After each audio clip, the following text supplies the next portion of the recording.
نونراتی اروپای انجمنان اجتماعی کرد لسوریه داخیانی که دا بانگ لروندا کردی لأوروپا و همو دوستن ملت کرد که کچالاکین خواهی نرازی بونه سبارتی کریارن پیده بردوام بکن. نونراتی اروپای انجمنان اجتماعی کرد لسوریه داخیانی یک بلاف کرد و تیدا بحثا هلمتین گرتنه یه دوان هر سروژین بوریده در حق اندامین پارتیا دموکراتا کردستان سوریه لچلاغه کرد. هر وها لسر رواندنا روزنامه وانان و ایهانتا وانجی راوستیا مینا رواندنان و چگهان آرکل باجار دیر که روژاوای کردستان اسماعیل علی گسه روژان لجمپه ده گرتیما و جهوین دیار بو. هر وها بویرا گوده لسر درگه سیمال کچه بوی در حق روزنامه وانا کرد رنگین شرو گو پیدله دابون تاوی گودو جانیه و نهشتبون گو در باسی روژاوای کردستان ببه. نونراتی اروپای انجمنان اجتماعی کرد لسوریه دوی داخیانی خود به تندیا و کریارن پیده و به تایبتی لدیجی روزنامه وانان شرمزار کر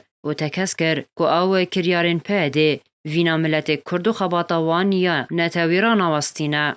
داویاوی داخیانی ده نونراتی اروپای انجمنان اجتماعی کرد لسوریه بانگ لروندا کردی لأوروپا و همو دوستن ملت کرد کر گوچالاکین خواهی نرازی بونه سبارتی کریارن پیده بردوام بکن و او کریارن پیده جه همو جیهان را اشکره و زلال بکن.